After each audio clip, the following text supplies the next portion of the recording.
I found a beautiful research project that apparently surveyed a whole bunch of people asking them what they thought the term Christian nationalist meant.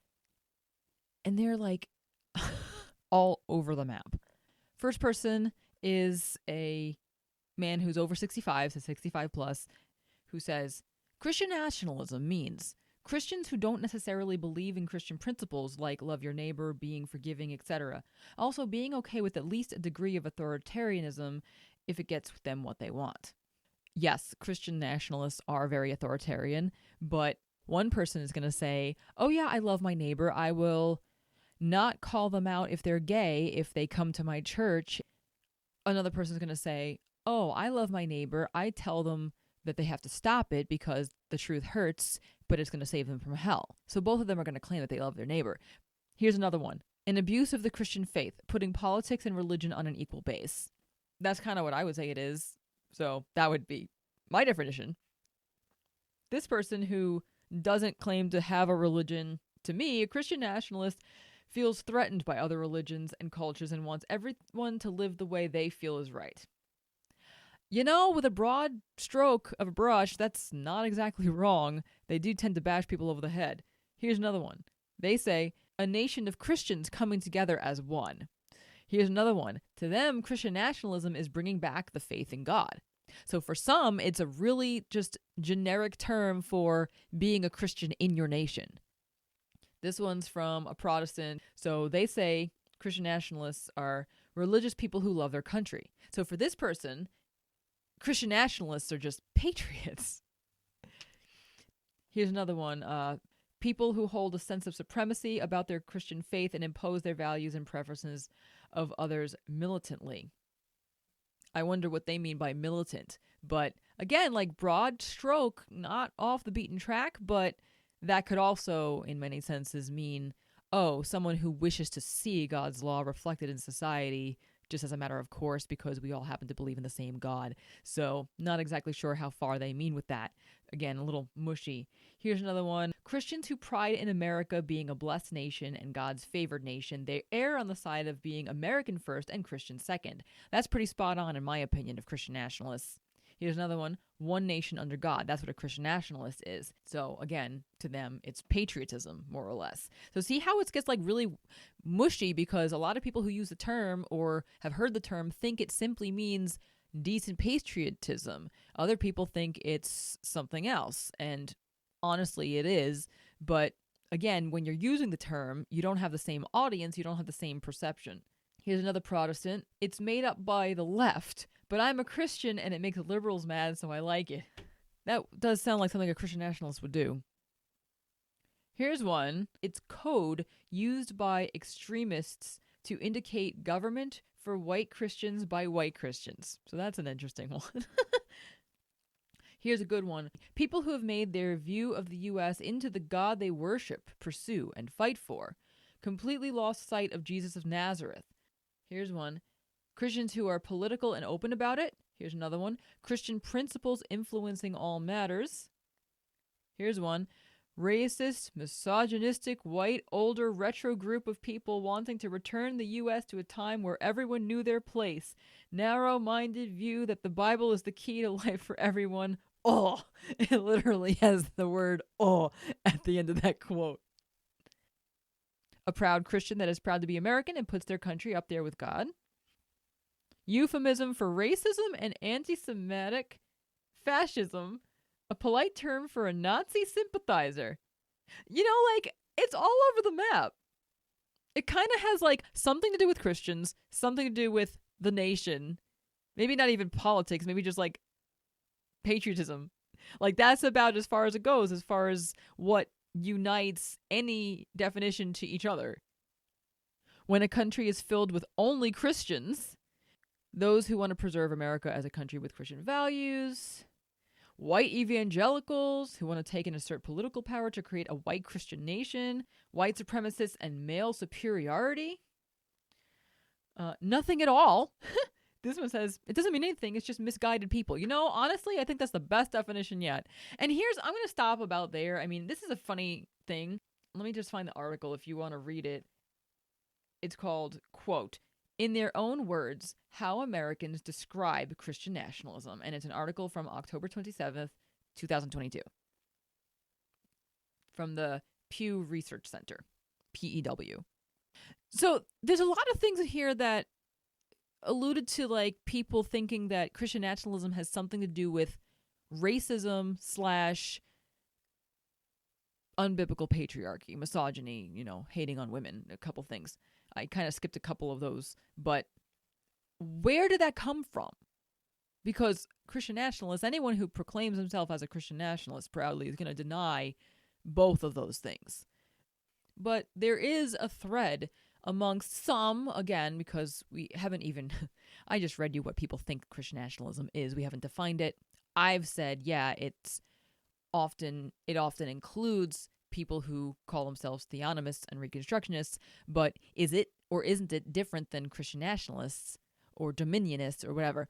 A lot of the terms overlap, but I've got a really good clip of an article here that kind of explains what it actually is. Actually. And the answer, before I read the words, is that it actually literally does mean different things depending on who uses it. When I read this, it might actually answer some of those, well, how did racism and misogyny get into the picture? So here we go. This is an article called, it's really just an opinion piece, and I apologize. It's not like, because let me back up. I don't like to quote opinion pieces as some gospel, okay? However, much of this isn't actually rooted in any actual fact. Meaning, like, the terms that are used are so convoluted and watered down and thrown around either as encouragements or insults, and you have to know which group you're in and which group you're talking about to make any sense of it, that it really just does boil down to your opinion about the word. It's not like you can go to a dictionary and actually find a definition of Christian nationalist. You're going to have a different one from Time magazine versus the Orthodox Presbyterian Church versus Doug Wilson versus a Baptist versus a Catholic. There's no dictionary. Oxford didn't have the term that means it, and then people like deviated. It's just like, I don't know. But right now, we're dealing with right now. This is why I have a podcast, to teach you where we are now. And where we are now sucks. So this is an opinion piece, but I think it was very articulately expressed. It's called "Why I Am Not a Christian Nationalist." Okay. It's pretty normal. And he says, there are different kinds of Christian nationalists. And this is what I was getting at earlier when I said, okay, be ready, because there's going to be a couple of definitions. There are 4. Christian nationalists include people from, number 1, the New Apostolic Reformation movement, which I've actually mentioned them before, the 7 Mountains Mandate people. So that's the number 1. Christian nationalists are them. Christian nationalists include some theonomists, and he writes some theonomists, and we're going to get to that as well, because other theonomists go by general equity theonomists, which aren't a thing. And I've mentioned that before, but okay. So, 7 Mountains, some theonomists, kinists, and, according to leftists, all Christians. All right, got that? 4 categories-ish? And I read this, and it's pretty accurate, actually. There aren't many other ones. So, the New Apostolic Reformation movement, which is a 7 Mountains Mandate, is generally a more political version of the word of faith or prosperity gospel. It's true. It's made up of Christians who believe humans lost dominion over the earth to Satan after Adam's sin. According to them, God has restored the offices of apostles and prophets to lead Christians to take back dominion that rightfully belongs to humanity. They say there are 7 areas that Christians need to regain dominion over, and the government is one of these areas. So, we talked about that, right? So that's the first one. Many in those groups will call themselves a Christian nationalist / other people will look at them and say that's the definition of a Christian nationalist. And therefore, like, I'm not them, so I must not be a Christian nationalist, Like, I'm not 7 Mountains, therefore I'm not Christian nationalist, but they might be a theonomist. And so they might be a Christian nationalist, but they had an idea of what it was. You know what I mean? So that's the one. So some theonomists. So this is his definition. Theonomists believe God's judicial laws for Israel and the Old Covenant are the standards for all nations, roughly. Let's just grant that for a minute. Therefore, for some, Christian nationalism seems like a simpler term to describe their beliefs than theonomy. The third one is a kinist, but here we go. Kinism is an ideology within some Reformed circles. So you may have a theonomist that is a kinist. You may have a theonomist that isn't. So some theonomists who wouldn't use the term for themselves might look at other theonomists who are kinists and say, oh, that's what a Christian nationalist actually is. You follow? It's very tricky. We're splitting hairs and making a bunch of spider webs here, but here we go. Kinism is an ideology within some Reformed circles that teaches that a person's so-called race makes them kins, or related to people within their racial group. According to kinists, all white people have a shared ethnicity and culture that should be preserved. Therefore, they support racial segregation in communities and families, meaning they're especially opposed to interracial marriage, aka going outside their kin. That's just all hoity-toity language to say they're actually racist. Like, there's just nothing around that. But this was kind of not the way that a kinist would describe themselves at all. They're going to say things like, oh, well, God has ordained boundaries amongst his people. And then, like, you know, racial boundaries is what it turns into, but they're not going to use that term racial. They're saying things like preservation of, like, original intent of order, for example, original design or intent of design and things like that. They find that idea of segregation to coincide with Reconstruction because they have this idea that the original intended utopia for the earth was each race to be separate to preserve, like, that original creation, except for the fact that we were all coming from one person, Adam, and, like, everybody was mixed anyway. Like, we were all in his loins. So we got the three groups so far. The last one is just, if you're a Christian, you are by definition a Christian nationalist. And that is the left's doing, or at least this article say the left, some progressives. Like, non-Christians will say, oh, you want to see people obey God, like, at all? You want to see, like, decent societal order that might be influenced by scriptural principles at all? You're a Christian nationalist, categorically. Those are the four groups, okay? That one actually didn't address the misogyny thing, but, you know, again, reconstructing the family, the original intended order of the home, and then these men have these very strange ideas about what that is supposed to look like. And so it is their job to curb stomp the women into looking the part of whatever they've imagined.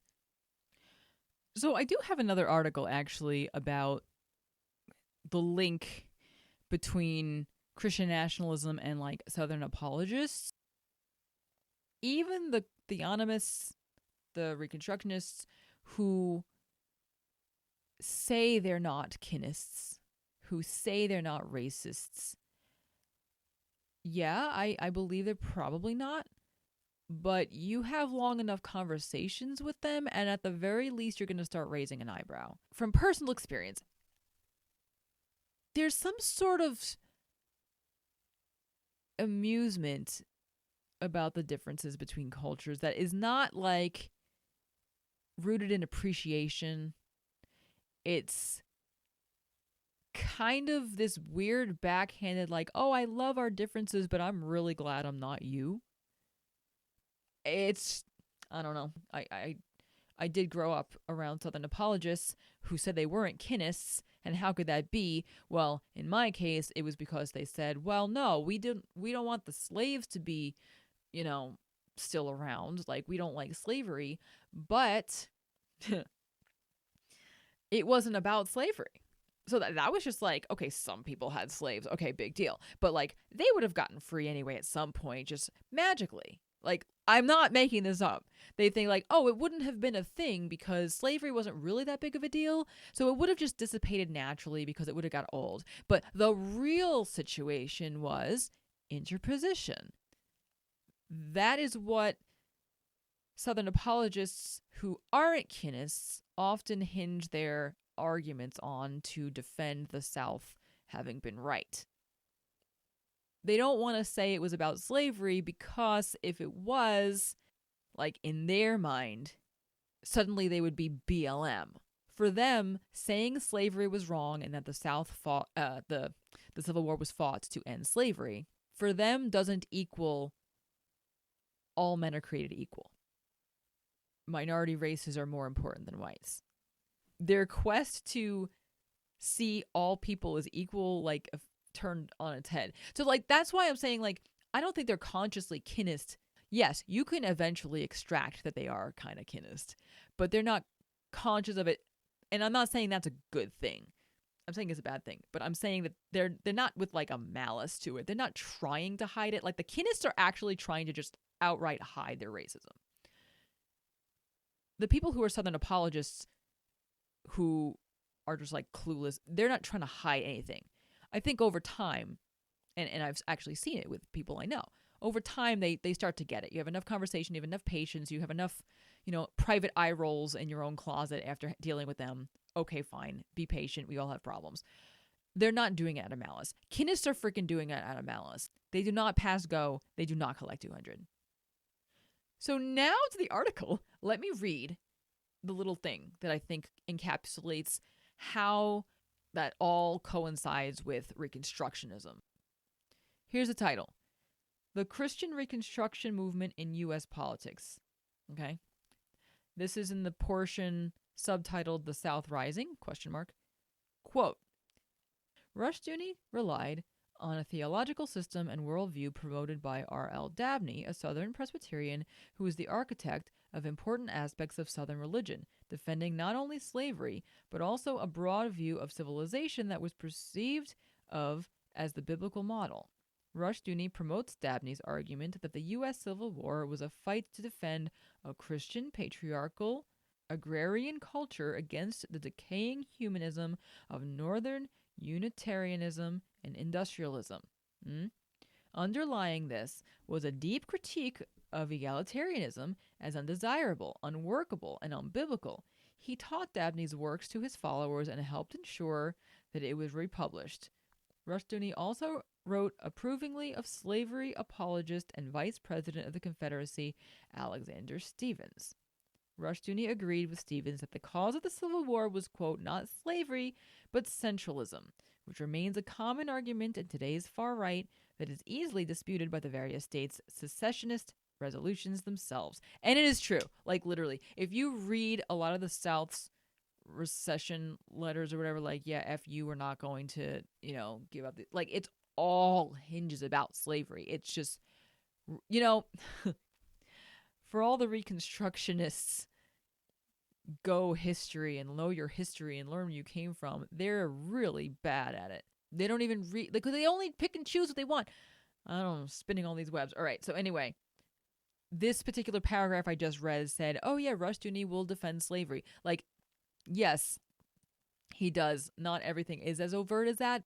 Some things he wrote were along the lines of like, oh, well, not all the slaves were in a bad situation. It was their livelihood. They wanted to stay, and, they would have to be kicked out and then on the street and like weird things like that, which, the exceptions don't prove the norm. So let's pretend he was absolutely right about some things. It certainly wasn't the majority, number one. Number two, the slave mentality is just as bad as the slave physically. So if we're just encouraging people to not have their own livelihood, like, yeah, if you choose to be, a live-in maid or butler or whatever, that's one thing, but that's not the arrangement that was had in the South. So that's one thing, but the other thing is that a lot of those writings, Rushdoony and things, would say the phrase, the Southern way of life. And that's actually something you'll find in a lot of the writings that are more covertly defending racism.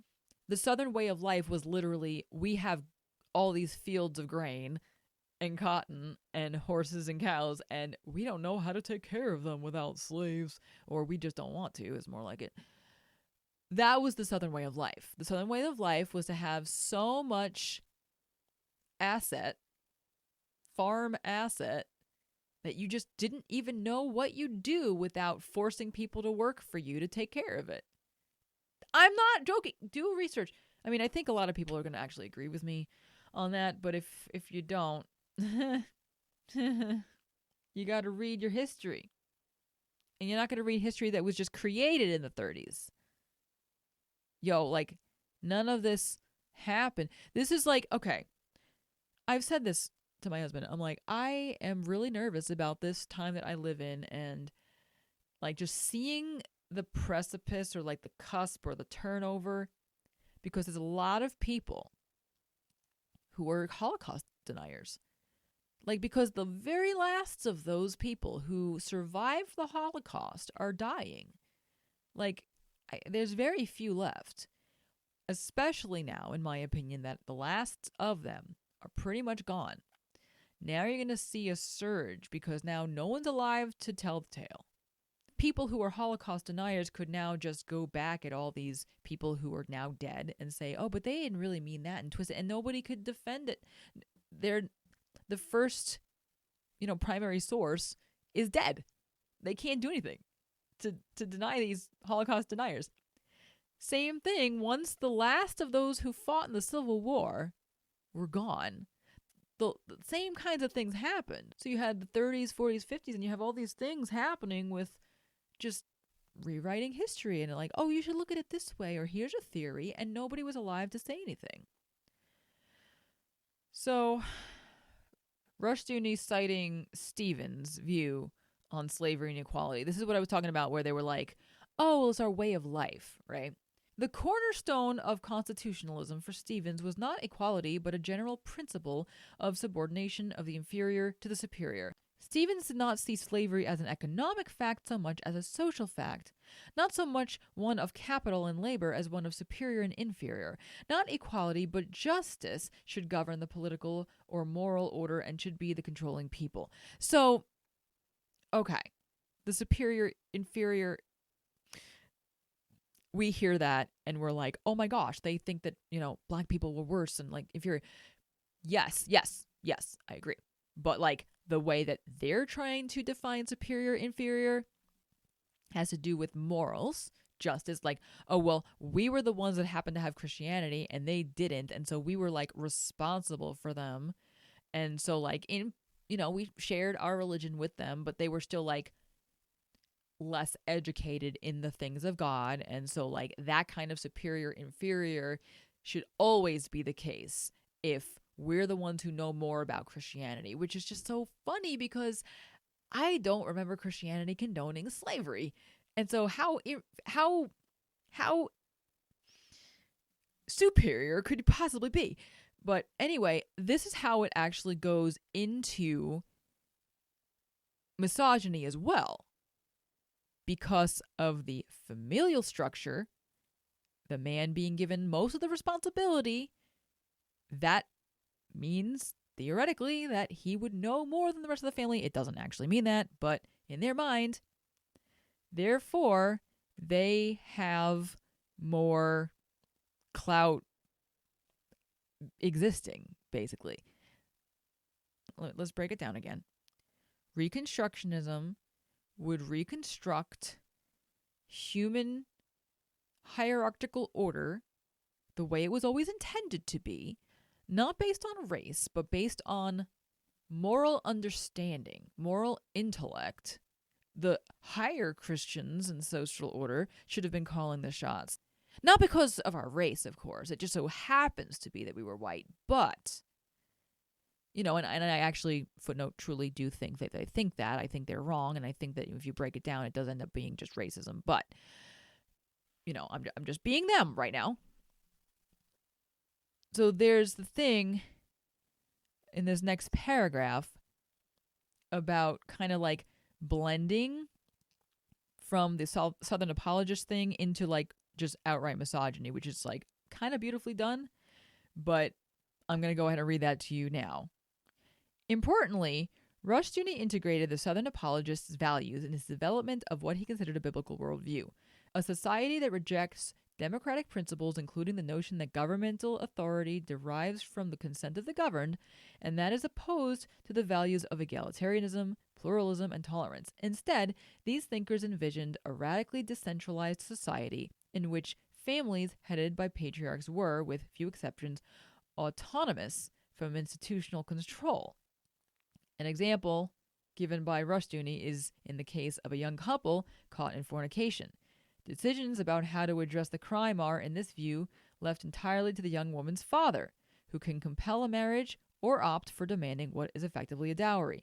This serves as an example of how a misplaced focus on Reconstructionists' extreme positions can lead us to miss more subtle examples of influence. It seems unlikely that this 19th century Southern family model would be reestablished and brought to bear in rape cases, yet the homeschool abuse scandals discussed above in the article are exacerbated by the persistence of these views of family autonomy.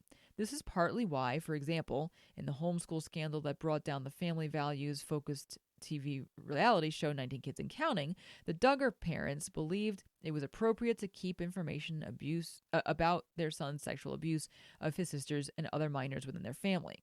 The Duggars' primary homeschooling network was the scandal-ridden IBLP. While not explicitly Reconstructionist, IBLP has long-standing ties to the Reconstructionist movement and shares many aspects of the Reconstructionist biblical worldview. Moreover, the Duggars themselves were ministry partners with another scandal-ridden homeschooling ministry that was explicitly Christian Reconstructionist, Vision Forum, which has named Michelle Duggar Mother of the Year in 2010. That's a mouthful. But, here's the thing. The abuse scandal is explained away by Reconstructionism because they had a job to do in reconstructing the family, and that did not fit the image, and they didn't want to bring shame to God's name by admitting that their man, who had the most responsibility as head of the home, was wrong. Or on the flip side, here's another view.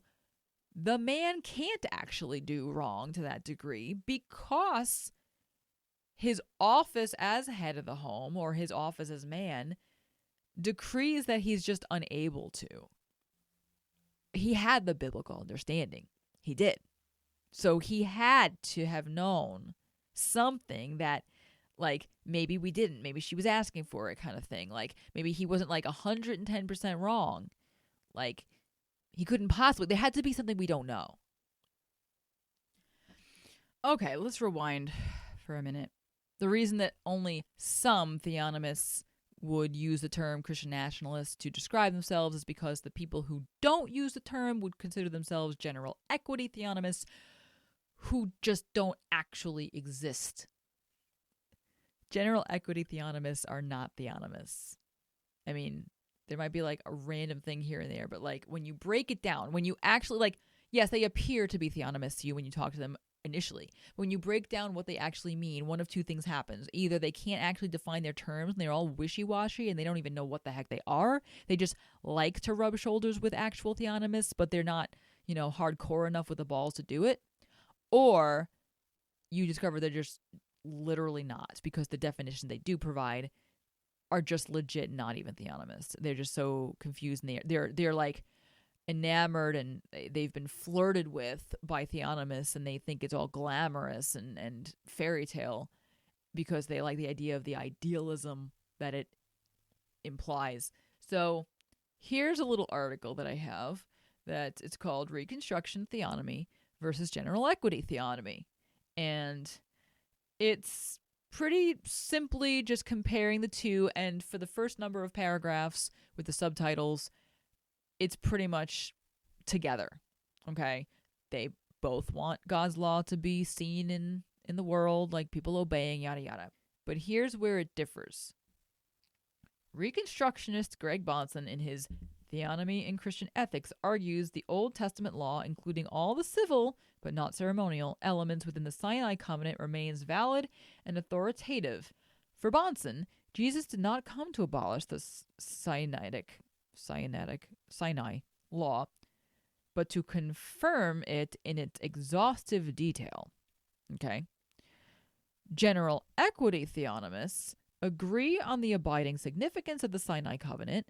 They believe the Old Testament law exists in part to discipline the nations, but for them, the quote, general equity of the civil elements of the Mosaic law, meaning their broadly applicable principles of divine justice, is binding on civil governments. And the general equity term, by the way, is from the Westminster Confession of Faith.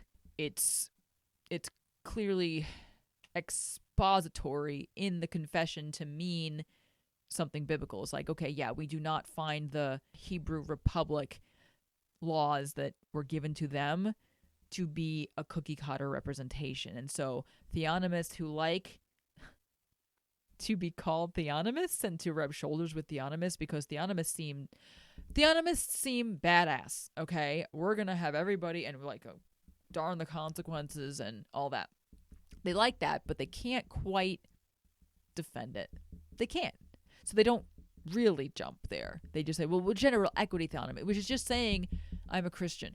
It's just saying I like people to obey God. Like, that's literally what it means. And they'll do gymnastics to try to get to more than that, but they fall short. Both Reconstructionists and general equity theonomists, this is the article, agree that God has prescribed laws in Scripture that should govern all societies, but they differ on how the law should be interpreted and applied. That's literally the difference between Reconstructionists and Christians at large. So you're calling yourself a general equity. You have the same argument that the rest of Christendom has with them. Quote, Reconstructionists offer a detailed plan or provide a system for bringing a nation's law in line with the Sinai covenant. General equity theonomists are more ambiguous. The reasons vary. It's possible these newer theonomists have learned from the mistakes of their predecessors. Bonson, Rushdoony, and Company's project splintered into factions. So, like, yes, calling yourself a general equity theonomist is like the bespoke version of theonomist now, because it's not a thing. But I just think it's really funny. This article is really generous because they say, oh yeah, Reconstructionists offer a detailed plan. I have yet to see a detailed plan. I've yet to see like a plan, period, let alone a detailed one on how we're going to get the tactical recon. They don't exist. They just think they exist, okay? So it says the general equity people are more subtle. They've cultivated a movement more than a coherent system of thought. Reconstructionists haven't really done a consistent theory of thought either, but anyway. Even the name general equity resists tight definition. Yes, that is spot on. That God's law should be obeyed in society is asserted, but what exactly that law is varies. And then it goes on to say like how different people define it. Like that's the crux of the argument. And going way, way, way back to those quotes about what people think Christian nationalists are or whatever, they just want people to mentally assent to their point of view that they're right, even if like nothing actually gets done. They just want people to tell them they're right. So anyway, what to take away from all of this, because this has kind of like been technical. Number one, the term Christian nationalist, the term Christian nationalism, all that, applies to different groups of people based on the people that are using the term. Number two, Reconstructionism allows racists to have a biblical defense for their racism. Number three, Reconstructionism allows misogyny, and we haven't gone all exhaustive on that, but it allows it, and it gives a biblical way to defend it. And number four, just for kicks, they have to be right, and then 10-year-old me is happy that a marriage falls apart because it proves that somebody who is a recon who said, I told you so, was able to say, I told you so. And you wonder, I got issues. So anyway, that is what I have to offer you today in this wild and crazy world.